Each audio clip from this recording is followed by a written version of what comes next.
नमस्कार प्यारे दर्शकों, आप सभी का सुहाना सफर कार्यक्रम में बहुत बहुत दिल से स्वागत है, स्वागत है, स्वागत है। किसी ने क्या खूब कहा है, क्रोध को करो विसर्जन, क्रोध को करो विसर्जन, पापों का न हो अर्जन, दिल से सबको करते चलो क्षमा, तो जीवन बन जाएगा कुंदन, तो जीवन बन जाएगा कुंदन। इन्हीं सुंदर बातों के साथ आज की परिचर्चा की शुरुआत करेंगे। आइए स्वागत करते हैं ब्रह्मा कुमार सूर्य भाई जी का, संदीप भाई का, गीता बहन जी का। आप तीनों का स्टूडियो में बहुत बहुत स्वागत है। सूर्य भाई जी, हमारी बहुत सुंदर चर्चा पिछले एपिसोड में हुई थी कि कैसे एक व्यक्ति अगर गलती कर बैठता है घर में, परिवार में, चाहे समाज में, उसका प्रभाव बहुत पड़ता है। कई बार देखते हैं समाज में भाई जी, किसी परिवार में जाते हैं, घरों में जाते हैं, तो कई लोग उससे उलझ गए होते हैं, जैसे एक प्रकार से उसके बंधन में एक बेड़ियों जैसे जकड़े हुए रहते हैं, उसके निकल नहीं पाते। क्या करें? ऐसी घटना बिल्कुल एक सत्य घटना हुई जी। लड़के ने बुरे संग में आकर कुछ ऐसा काम कर दिया कि वो जरा प्रसिद्ध हो गया। परिवार में तो वापस आ गया जी। कोई केस भी नहीं हुआ, समझा बुझा के सब ठीक कर लिया गया। लेकिन परिवार पे इतना बुरा असर पड़ा, सब उदास जैसे रहने लगे, क्योंकि परिवार बहुत सभ्य माना जाता था जी। बड़ा उसका नाम था कि इनके सब बच्चे बहुत चरित्रवान हैं। तो एकदम मायूसी घर में छा गई, कोई उससे बात भी नहीं करता था, जो भी उसकी तरफ देखे एक टेढ़ी नजर से देखता था। जी, जी, जी। इसने कितनी बुरी चीज कर दी हमारे परिवार के लिए, समाज में हमारा सिर नीचा कर दिया है। अब इसका प्रभाव प्रैक्टिकली उनके कारोबार पर पड़ने लगा। दो भाई जो कारोबार करते थे, यानी उनके अंकल और फादर, आखिर फिर किसी ने उनको राय दी कि भाई तुम राजयोग सीखो, ब्रह्मा कुमारियों के पास जाओ और इस बात को खत्म करो ना। बच्चा है कि भाई उसने भी रियलाइज कर लिया, इस बात को खत्म करो। लेकिन वो सामाजिक तौर पे, क्योंकि यहाँ तो सब ठीक हो जाता है, रास्ते में कोई मिले चर्चा करे, अच्छा तुम्हारे लड़के ने, तुम्हारा ही था क्या वो? अच्छा क्या हो गया था उसको? और वो जो भूलना चाहते थे वो फिर बातें उनकी स्मृति में आ जाती थी। जब वो आश्रम में आए, इस बहाने पूरा परिवार आश्रम में आया, उस लड़के को भी लाए और कुछ ही दिनों में उनके जीवन में खुशहाली लौट आई। लड़के ने वहां सभी से क्षमा याचना की और अब तो उसका जीवन बहुत सुंदर बन गया, वो राजयोगी बन गया है और समाज में उस परिवार का पहले से ज्यादा नाम है। बल्कि लोग ये कहते हैं कि एक बुरी घटना ने, जिसने इनके जीवन पर काले बादल ला दिए थे, अब वो बादल हट गए और इनका भाग्य का सूर्य तो पहले से ज्यादा चमकने लगा है। संदीप भाई, कई बार हम देखते हैं कि व्यक्ति के अंदर जो मानसिक स्थिति वो बहुत ज्यादा विचलित हो जाता है ऐसे समय, ऐसी घटनाओं के समय। उनसे कैसे बाहर निकले? समाज के लोग, मान लो, चलो भाई जी ने कहा, कई लोग बोलते हैं कि तुम्हारे बेटे ने ऐसा किया, क्या तुम्हारे ऐसे, मान लो एक बार हम ये भी सोच लें कि लोग ना भी बोले तो भी कई बार मन में आता है कि लोग क्या कहेंगे, लोक संग्रह तक कई बार ऐसी बातें होती है। उसका मानसिक स्तर पर कितना असर होता है? एक्चुअल क्या उसी का ज्यादा असर होता है, क्योंकि देखो आप जैसे बता रहे हैं कि वो कमरे में अपने आप को बंद कर रहा है। क्यों कर रहा है? अपनी गलती महसूस की और गलती के कारण अगर मैं बाहर जाऊं तो लोग क्या कहेंगे। अपने को भुलाना मुश्किल हो जा रहा है। बाहर जैसे भी जाता है वो सब लोग बोले भी ना तो भी जैसे लोग देखेंगे उसको लगता है तो वो वही देख रहा है। जी जी जी जी। तो उसको को हाईलाइट करेंगे। इसलिए उसको उस बात को, अपनी गलती को महसूस तो किया है, लेकिन फॉरगिव और फॉरगेट तक पहुंचाना पड़ेगा। फॉरगेट के लिए चाहिए उसको अपने आप को कुछ अच्छी बातें, सकारात्मक संकल्प से अपने मन को शक्तिशाली करना पड़ेगा। जब तक उसका मन शक्तिशाली नहीं होगा, मतलब उसको प्रॉपरली काउंसलिंग करो, राजयोग करो, तो बाहर आ सकते। वो कैसे शक्तिशाली होगा? मन कैसे शक्तिशाली? मन को शक्तिशाली करने के लिए अच्छे वाइब्रेशंस काम करेंगे, अच्छे संकल्प काम करेंगे। वो अच्छे किताबें पढ़ सकता है, राजयोग की पढ़ाई कर सकता है, ध्यान कर सकता है, मेडिटेशन। अब बहुत सारे डॉक्टर इसके लिए यही उपचार देते हैं, मेडिटेशन करे। लेकिन मेडिटेशन के लिए जो पहले तो उसको अच्छे विचार आने पड़ेंगे। जब तक अच्छे विचार नहीं होंगे वो बाहर आना मुश्किल हो जाएगा। उसको इतना सोचने का भी, अभी दिमाग में इतना बैठा हुआ है किसी घटना का प्रभाव, अभी उसको दिमाग में भी नहीं आ रहा है, विचार भी नहीं आ रहा है कि मुझे किताब पढ़ना चाहिए। ऐसे समय क्या परिवार के लोग, उनके आसपास के लोग उनको सहयोग करें? इसमें बहुत जरूरी है। जरूरी इसलिए है, आप देखिए जब फिजिकल पेशेंट होता है ना, बहुत सीरियस हो जाए तो उसको आईसीयू में रखते हैं। जी इसी प्रकार जब कोई मेंटल पेशेंट होता है तो घर वाले जैसे उसको आईसीयू बना ले, जी जी उसकी केयर करे, जी। उसको अच्छी अच्छी बातें सुनाए, हाँ। उसको अपने इसमें इन्वॉल्व करने की कोशिश करे और उसने जो अच्छा अच्छा काम पहले किया है उसके सामने रखे, जी तुमने पहले क्या क्या किया था और तुम क्या कर सकता है, उसकी शक्ति को जागरूक करना पड़ेगा, जी जी उनके मन को शक्तिशाली, क्योंकि उसका मन कमजोर होने के कारण वो अपने आप से तो कुछ अच्छे संकल्प नहीं कर पाएगा, उसको लाना पड़ेगा, किसी को देना पड़ेगा, या तो किताबें पढ़कर, लेकिन पढ़ने के लिए भी उसको प्रोत्साहित करना पड़ेगा। जी जी जी उसके घर वाले अगर उसके लिए आईसीयू बन जाते हैं, सपोर्ट करते हैं, तो बाहर आ सकते। अपनी गलती को मान करके स्वीकार करके हम खुद से जी। खुद क्षमा मांगे और उसके बाद हम भगवान के सामने बैठ करके सच्चे दिल से माफी मांगे और इस कदर माफी मांगे जी कि मेरी आत्मा में वो आवाज इतनी गहराई तक घुस जाए कि इस जन्म तो क्या किसी भी जन्म में हम उस गलती को दोबारा रिपीट नहीं करेंगे। जी इतनी गहराई से हम उस चीज की माफी मांगे और इतना गहराई से हमारे में सुधार का प्रयास हो। जी तो तब क्या होता है, जब हम सच्चे दिल से उस चीज को अपने में से निकाल देना चाहते हैं और उसकी जगह सुधार कर देना चाहते हैं, तो ये पूरी प्रकृति का, खुद भगवान का, आत्माओं का पूरा सपोर्ट इनडायरेक्टली उस आत्मा को मिलना शुरू हो जाता है। जी जी। कई बार हम प्रैक्टिकल देखते हैं भाई जी कि मान लो हमारे बीच में से कोई व्यक्ति कुछ गलती कर लिया, उसको सजा मिल गई, मान लो वो जेल में चले गए और कुछ दिन रह करके या कुछ मास रह करके, कुछ वर्ष रह करके जब वो वापस आते हैं तो पहले पहले शुरू में तो लोगों का दृष्टिकोण यही रहता है कि अरे यही व्यक्ति है जो जेल में जा करके आया। लेकिन जब हम देखते हैं कि वो समाज में, परिवार में जब उनका आचरण बदल जाता है, उनका व्यवहार बदल जाता है, तो सचमुच कई बार उनके प्रति उनकी भावनाएं जो गीता बता रही है, तो अगर वो गलती को बदल लेता है, गलती को अपने सुधार कर लेता है और वापस वो गलती नहीं करता है, तो वो आगे अपने जीवन को आगे बढ़ा सकता है। बिल्कुल ऐसा ही होता है। जेल से छूटने के बाद कई लोगों का बहुत भव्य स्वागत होता है जी क्योंकि लोग उनसे मिलते ही रहते हैं और वो हाँ। देखते हैं कि उसके जीवन में हाँ। एक बहुत ही वंडरफुल परिवर्तन हो गया है, तो उसका सम्मान भी बढ़ जाता है। जी। और देखिए यही है कि अगर मनुष्य एक बार गलती करके, मान लो उसे 5 साल की सजा मिली और 5 साल में वो सदा के लिए उस गलती से मुक्त हो गया, तो ये सजा न हो कि उसके लिए एक वरदान साबित होता है। जी जी उसका फिर आगे का सारा जीवन खुशियों से भरपूर, दूसरों का कल्याण करते हुए व्यतीत होता है। मुझे वो बात याद आ रही थी कि जब किसी से ऐसी गलती हो जाती है और वो घर में रहने लगता है, जैसे संदीप भाई कह रहे थे, घर को ही आईसीयू बना दिया जाए, जी। उस व्यक्ति को थोड़ा सा घर से बाहर भी निकाला जाए, अच्छा। क्योंकि जिस जगह पर वो लड़का, युवक या कोई भी रहता है और वहाँ उसको थोड़ा सा वो अपराध बोध है, उसकी खुशी चली गई है, निगेटिविटी हो गई है, या घर में से भी कोई एक व्यक्ति बार बार उसको टोंट करता रहता है, घर में कोई ना कोई एक व्यक्ति ऐसा होता है, अवश्य है, तुम्हारे कारण से ऐसा देखा हुआ, ये हो याद तुम ऐसे ही हो, तुमने यही किया, तुम बेकार हो, तुमने हमारे कुल को बदनाम कर, कोई ना कोई कभी और कोई छोटी मोटी उससे गलती हो जाए फिर उखेड़ देते हैं। ऐसे में उसको घर से बाहर लेना, अच्छा, भले कोई उसका गुड फ्रेंड बने, परिवार से बने या कोई उसका फ्रेंड हो, उसको घुमाए बाहर, बाजार में ले जाए, थोड़ा अच्छी अच्छी चीजें दिखाए, पिकनिक पर ले जाए, उसके मन को बदलना, ये उससे सच्ची मित्रता कहलाई जाएगी। देखिए मुझे घटना याद आ गई, मंदसौर की, बहुत सत्य है। एक व्यक्ति ने एक नई गाड़ी बहुत सुंदर ली थी अपने घर में ही, उसको बैक कर रहा था, उसने ख्याल नहीं किया, उसका 2 साल का बच्चा पीछे था और बैक करते करते वो बच्चा उसके नीचे आ गया और उसकी तत्काल मृत्यु हो गई। जब वो आवाज हुई और लोग आए तो वो गाड़ी रोकी और वो बाहर निकला, इतना शॉक्ड हुआ कि अरे इस गाड़ी के कारण मेरा बच्चा मर गया। उसको बहुत गुस्सा आया, गाड़ी के कांच वांच तोड़ डाले उसने और गाड़ी को आग लगा दी। हवा की तरह ये समाचार सारे शहर में फैल गया, फैलना ही था। लोग, अब वो बहुत उदास हो गया, बहुत एकदम ऐसा हो गया, न किसी बात करे, न किसी की ओर देखे, अपने कोई मारे और अपने कोई दोष दे, क्या ये मैंने गाड़ी लाई, ये बदनसीब गाड़ी थी, बदनसीब समय था परिवार के लिए, मेरा बच्चा भी चला गया, हाय।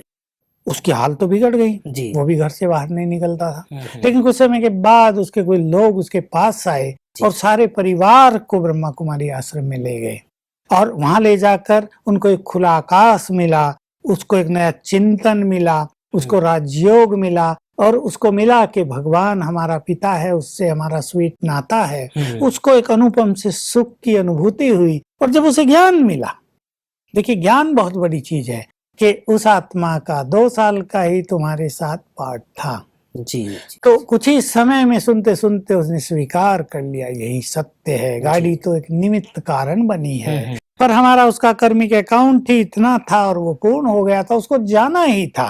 ऐसे न जाता तो किसी बीमारी से जाता, उसको जाना ही था। चित्त शांत हुआ और ये व्यक्ति बाहर आया, तो सचमुच राजयोग इस संसार के लिए वरदान है। ईश्वरीय ज्ञान से मनुष्य के अंदर मनोबल भी बढ़ जाता है, वो अनेक चीजों को स्वीकार भी कर लेता है और उसका चित्त भी हल्का हो जाता है। तो मैं तो सबको कहूंगा, जिनके साथ, जिनके परिवारों में, जिनके फ्रेंड्स के साथ ऐसा कुछ हो गया हो कि वो अपने को माफ न कर पा रहे हो, उनमें वो शक्ति न हो अपने को क्षमा कर देने की, वो ब्रह्मा कुमारी आश्रम में जाएं।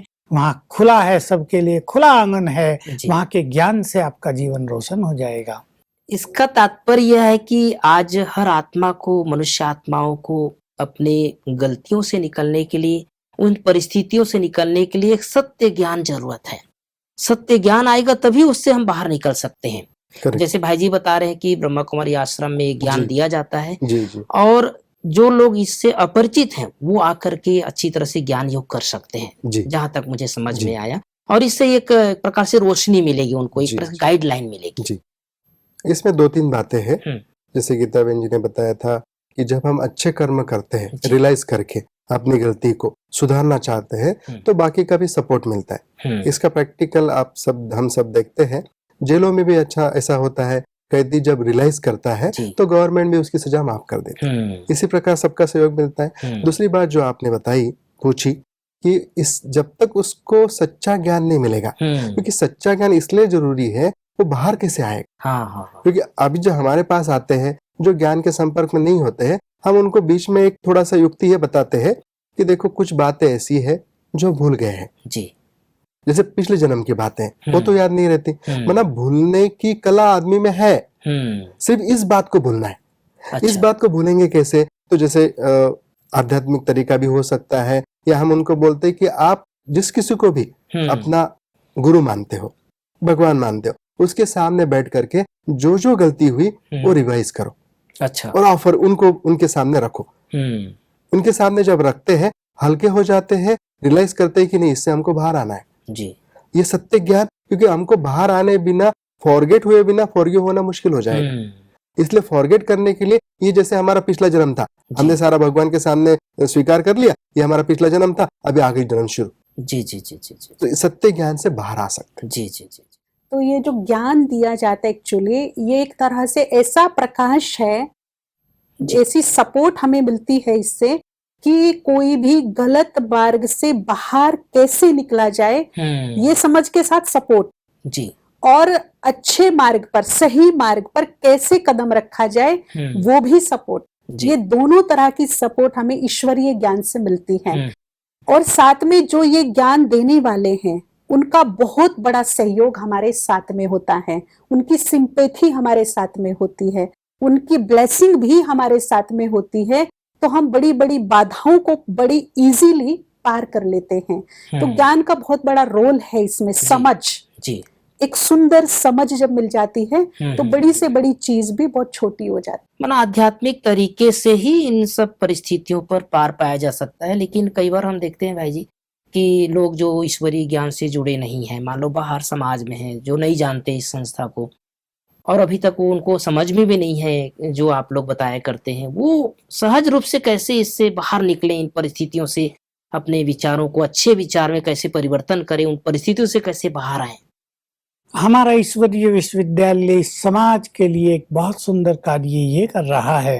क्या समाज में जो टेंशन है, समाज में जो निगेटिविटी है, संबंधों में जो कड़वाहट है, और काम धंधों में जो ईमानदारी का बहुत ज्यादा अभाव हो गया है जी, तो उसकी एक सच्ची रोशनी दे रहा है कि तुम ये कर तो रहे हो, लेकिन इसका परिणाम भी ख्याल में रखो। क्योंकि जैसा कर्म तुम करोगे, परिणाम डबल होकर तुम्हारे सामने आने वाला है। तुम किसी को धोखा दे रहे हो, तुम्हें धोखा मिलने वाला है। इस बात को याद रखते हुए जरा धोखा देने से बचो। तो ईश्वरीय ज्ञान, सत्य तो ये है, अनुभव ये है कि हमारे यहाँ जो ईश्वरीय ज्ञान दिया जाता है, वो स्वयं ज्ञान के सागर परमात्मा आकर देते हैं। जो हम आत्माओं के आदि मध्य अंत को जानते हैं, हमारे यहाँ कई ऐसी घटनाएं हुई जिनको देखकर सबके दिल दहल गए। मुझे एक छोटी सी सुंदर घटना याद आई। गांधीनगर गुजरात में हमारे आश्रम पर एक छोटी कन्या रहती, 13 साल की, बहुत स्वीट, बहुत सेवा करती थी। उसके बाप ने पढ़ने के लिए उसको वहीं छोड़ दिया था। वो स्कूल जाती थी, आती थी, सेवा करती थी, विज्ञान भी सुनाने लगी थी। बहुत स्वीट, सबके दिल को उसने जीता हुआ था। दिवाली पर अपने घर गई, वापिस जब आ रही थी तो हाईवे पर बस रुकी। अभी जैसे बच्चे ना दौड़ के सड़क पार कर लेते हैं, जी। वो भी बस से उतरी और दौड़ के सड़क पार की। ट्रक आ रहा था फुल स्पीड से, 2 हो गए उसके। पास ही हमारा सेवा केंद्र था, सूचना पहुंची और लोग भागे आए। शिव बाबा को भोग लगा। देखिए कितना दर्दनाक दृश्य था, खून ही खून हो गया था, देखा नहीं जा रहा था। शिव बाबा को भोग लगाया गया। बाबा से संदेश मिला, इस बच्ची का बाप से बहुत प्यार था, यानी भगवान से बहुत प्यार था।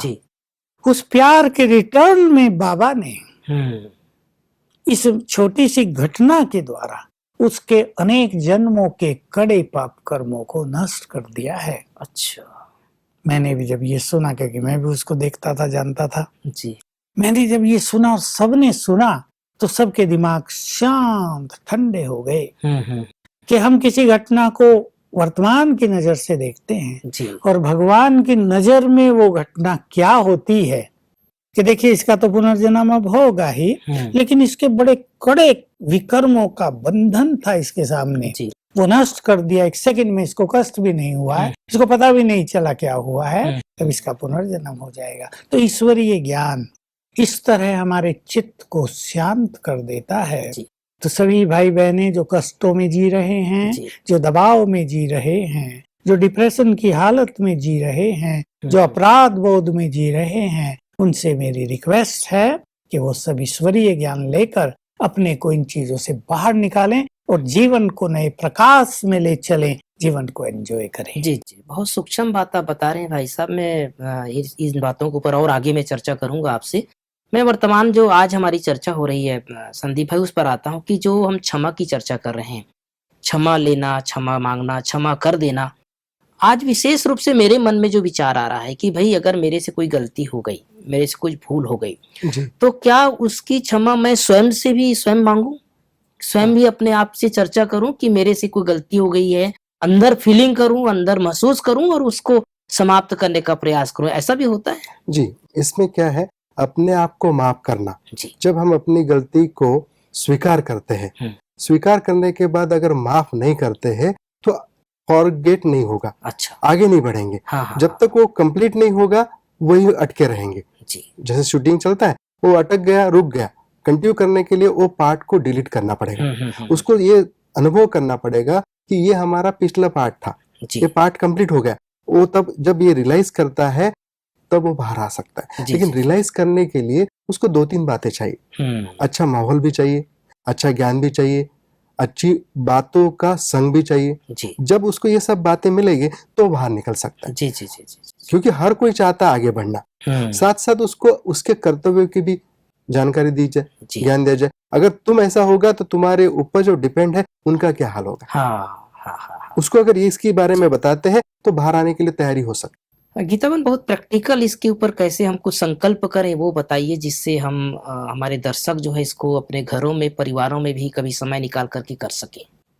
हम एक कमेंट्री के द्वारा बताएंगे दर्शकों को कि कैसे हम घर में रहकर भी थोड़ा सा वक्त निकाल करके हम अपने इस जन्म के और पूर्व जन्मों की आत्माओं से जुड़ करके संकल्प के माध्यम से, मन के माध्यम से अपने मन की बात को, अपने मन की फ्रीक्वेंसी को उनके मन तक भेज सकते हैं।